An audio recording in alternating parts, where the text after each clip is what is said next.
Yang saya dengar Bapak Ibu itu rata-rata kontraknya itu 20 juta. Manakala mereka sudah lolos dalam sertifikasi di sana, gajinya melompat lagi Pak, bukan lagi 50%, tapi bisa 50%, 30 juta, 35 juta. Ini kesempatan yang bisa diambil. Oleh karena apa? Karena memang eranya sekarang di beberapa negara Bapak Ibu itu mengalami tren kependudukannya negatif. Jepang termasuk paling utama, itu terjadi pengurangan penduduk yang sangat luar biasa. Kalau saya istilahkan dalam statistik penduduk tuanya sekarang lebih banyak daripada mudanya. Saya tidak tahu kenapa, mungkin karena orang-orang muda tidak mau berkehidupan berumah tangga. Mereka mau mandiri. Akibatnya sekarang apa? Jumlah penduduk potensi yang muda itu sangat berkurang. Dibandingkan dengan Indonesia, alhamdulillah kita mengalami penduduk yang berimbang. Kita punya penduduk 60% sampai 65% itu orang-orang muda. Tapi muda itu diukur dari usia 15 sampai 63 tahun. Sekarang 270-an juta penduduk Indonesia. Ada kira-kira 190 juta penduduk muda yang potensial. Termasuk lain yang di dalamnya. Kalian punya spesifikasi keahlian di bidang perikanan. Teman-teman kalian dalam bidang yang lain juga menggunakan keahliannya untuk berkesempatan mencari kesempatan pengalaman kerja di luar. Kenapa tidak? Karena kesempatan itu ada. Hanya tentu ada syaratnya Bapak Ibu. Adik-adik, ini yang saya mau sampaikan. Apa syaratnya? Kalau bidang ilmu, menurut saya nggak ragu lagi kalian. 4 tahun kalian belajar, kalau kira-kira dihitung SKS-nya itu 144 SKS. Konsepnya, teorinya kalian sudah dapat. Secara kompetensi kalian sudah cukup. Karena apa? Apa yang dipelajari di sini dengan di luar, teorinya sama. Fishing, masalah perikanan itu sama. Apa yang membedakannya? Justru persoalannya bukan di kompetensi, tapi persoalannya adalah kesiapan kerjanya. Ada istilah yang pertama itu competitiveness. Kalau yang kedua itu disebut dengan employability. Kalau yang pertama itu berkaitan dengan ilmu, pengetahuan, di kuliah sudah dapat. Tapi yang kedua itu berhubungan dengan aspek soft skill, kemapanan mentalnya, integritasnya. Banyak orang-orang yang lulus pada periode-periode belakangan ini bermasalah di aspek integritasnya, soft skill.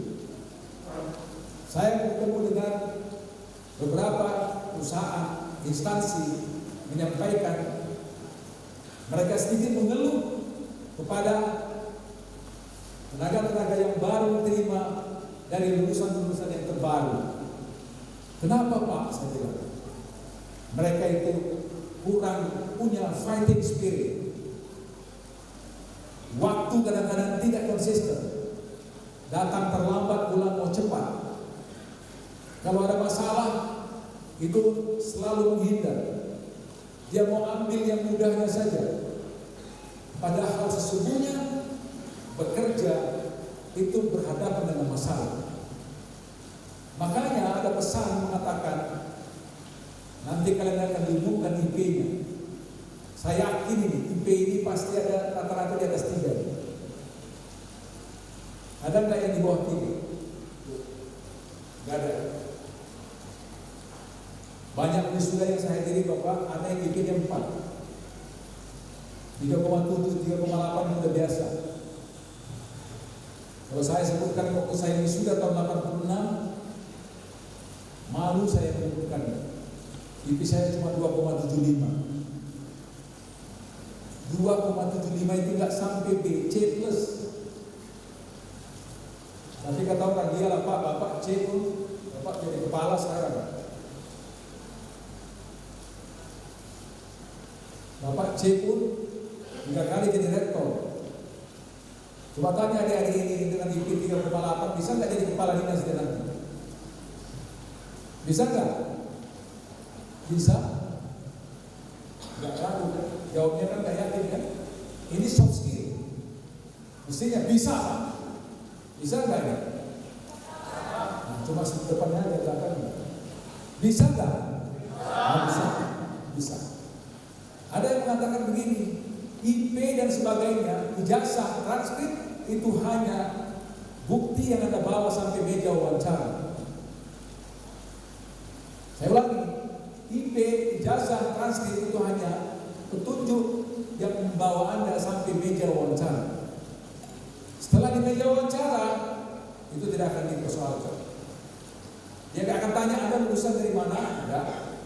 IP-nya berapa? Tidak. Maka yang ditanya apa? What kind of skill you have? What kind of experience do you have? Anda punya pengalaman apa? Anda punya keterampilan apa? Ketika ditanya Anda punya keterampilan apa? Oh ya, kami belajar teori Pak. Oh, itu gak akan didengar jawaban. Bila ada masalah seperti ini, bagaimana menurut Anda pemecahannya? Masih kesempatan lagi buka buku? Enggak. Apakah itu enggak berguna? Berguna. Tapi persoalannya, kita bisa mengadaptasi ilmu kita dalam konteks dunia kerja. Oh iya Pak, saya pernah pengalaman magang di sini. Saya pernah pengalaman bekerja di sini. Saya punya pengalaman melakukan teamwork untuk melakukan masalah ini. Itu yang menjadi poin penting. Oleh karenanya Bapak Ibu, kita bersyukur IP-nya tinggi, tapi saya titip pesan. Tolong dilatih kemampuan-kemampuan yang dipelajari dari kampus kuliah untuk konteks dunia kerja. Sekali lagi, IP dan sebagainya itu hanya mengantar kita sampai ke meja wawancara. Begitu diwawancara, maka urusannya tentu konteks pekerjaan, kesiapan kita, leadership kita, integriti kita. Ada banyak unsur nilai, values yang terbungkus dalam yang namanya soft skill. Respect, responsibility, tanggung jawab, penghargaan, penghormatan atas pekerjaan, kepedulian, dan sebagainya dan sebagainya. Mudah-mudahan apa yang saya ceritakan terakhir itu sudah kalian dapatkan ketika kalian kuliah. Tapi kalau itu belum, tolong itu tetap dipersiapkan. Apalagi Pak yang perlu dipersiapkan, mau tidak mau bahasa. Era global, eranya dunia. Mana mungkin ketika Anda melamar nanti menggunakan bahasa Indonesia dikirim ke Jepang, menggunakan bahasa Batak pula itu dikirim ke Arab Saudi. Itu saja tidak mungkin. Minimal satu bahasa kalian bisa menggunakannya. Bahasa pasif minimal. Tapi kalau bisa lebih dari satu, maka peluang kalian akan terbuka. Yang ketiga, saya sudah singgung di awal, banyak pekerjaan sekarang sudah menggunakan aplikasi digital. Kalau dulu namanya pembukuan, sekarang bukan itu lagi namanya digital accounting. Kalau dulu namanya bagian komputer, sekarang namanya data spesialis. Berubah dengan hadirnya teknologi informasi, terutama aspek digital. Mau tak mau, kalian harus menyiapkan diri dengan kemampuan digital, bukan hanya urusan ngirim WA saja, bukan hanya ngirim surat melalui WA atau email saja, tapi menggunakan aplikasi dalam praktek dunia kerja. 3 hal ini menjadi syarat yang tidak bisa ditawar. Kalau itu bisa, insya Allah kalian akan punya kesempatan untuk bisa memenangkan kompetisi kerja yang begitu terbuka, tidak hanya di kita, lokal, regional, nasional, bahkan internasional. Oleh karenanya siapkan mental menjadi bagian yang bisa memenangkan kesempatan ini. Bapak Ibu, orang tua saya, kepada anak-anak kita adik-adik ini bilang, "Mak, ini lamaran sudah saya kirim ke Korea. Silahkan. Jangan halangi, Pak. Jangan ragu, tidak aman. Jauh lebih aman bekerja di sana ketimbang bekerja di kita sendiri bahkan." Saya sudah pernah ke sana, Pak, bertemu dengan orang Indonesia yang bekerja di Jepang itu. Mereka bekerja Senin, Selasa, Rabu, Kamis, Jumat, Sabtu, Minggu itu weekend, libur. Mereka bertemu bisa sesama dari kampung, satu daerah, di satu tempat. Mereka berdiskusi. Ulang lagi Senin, Selasa. Semuanya terjangkau, terpantau, aman. Kalau ada ketinggalan dan kehilangan, itu serta-merta segera itu pulang kembali. Bapak Ibu hadirin yang berbahagia, anak-anak kami, ini pesan saya. Bahwa Bapak Ibu orang tua biarkan, beri kesempatan anak-anak kita ini mengambil pengalaman kerja dulu. Satu cerita yang sangat senang saya mendengarnya, mereka bekerja di sana, tamat S1 mengalah-alahkan saya yang sudah S3. Nanti mereka bisa mengirim kepada orang tuanya tiap bulan 6 juta, 5 juta, 7 juta. Karena penghasilan mereka di sana jauh terjamin dan jauh lebih besar. Inilah pesan saya kepada adik-adik anak-anak kami. Mudah-mudahan apa yang disampaikan ini ada gunanya, bisa menjadi bahan pemikiran kalian untuk kalian merintis sukses di masa yang akan datang. Sekali lagi selamat pada Ibu Bapak sudah bisa mengantarkan anaknya menjadi sarjana dan menjadi kebanggaan keluarga. Pada kesempatan saya, sahabat saya pengelola dan yayasan, pesan saya tetap tolong dikawal kampus kita ini. Kementerian sekarang, pemerintah sekarang makin ketat. Tadinya ada 207, 208, tapi pelan-pelan baru satu ditutup. Bapak Ibu, ada kampus yang sekarang harus mengalami penutupan.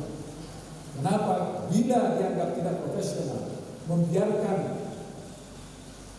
tata kelolanya tidak baik,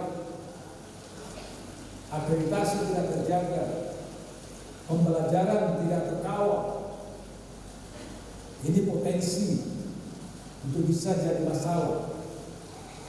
Baru 2-3 minggu yang lalu keluar SK pencabutan izin. Saya tidak sebutkan kampusnya di mana, tapi ada di Medan.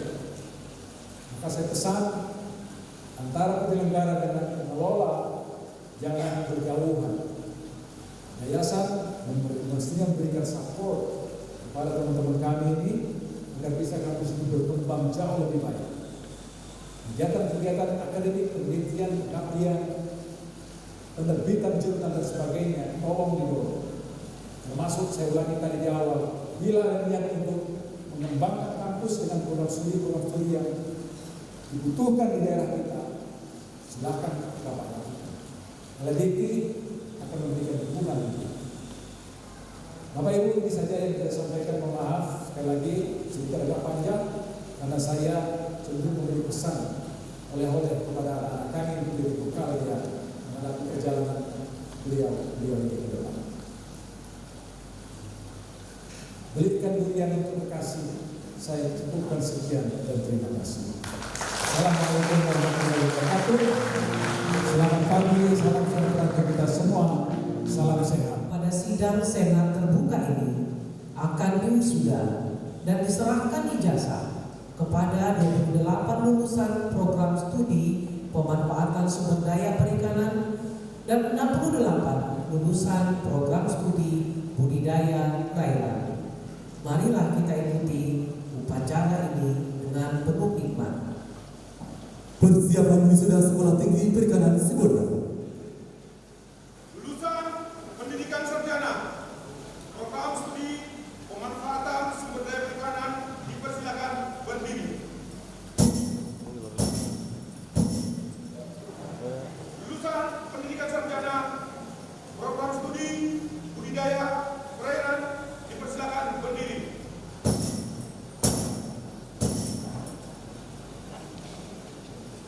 Pengukuhan lulusan program pendidikan sarjana Sekolah Tinggi Perikanan Sibolga.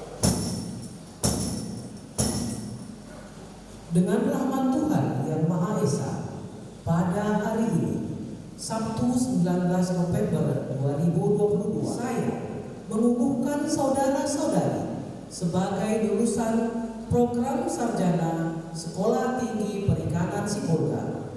Kepada saudara diberikan gelar yang sesuai beserta segala hak dan kewajiban yang melekat dengan gelar tersebut.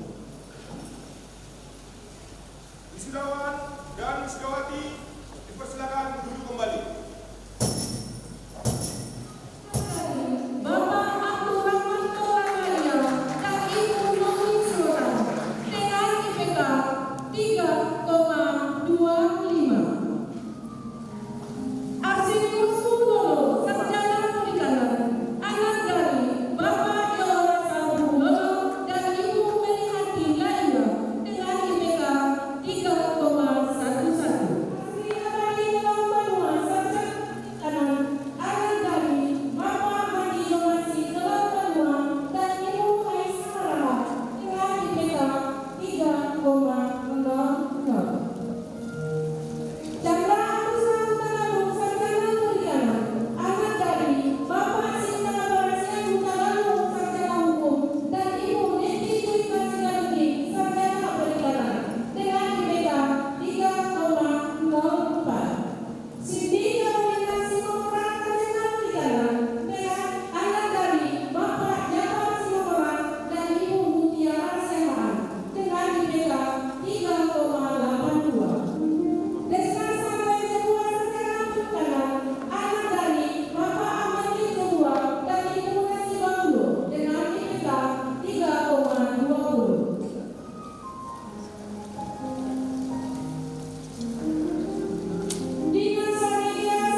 dipersilakan kepada Ketua Program Studi Budaya Daerah Khususi Sanggawati SDMSI untuk membacakan nama-nama wisudawan dan wisudawati. Ketua Sekolah Tinggi Perikanan Sibolga beserta seluruh anggota staf dimohon untuk Dan wisudawati yang namanya dipanggil dipersilakan menuju panggung.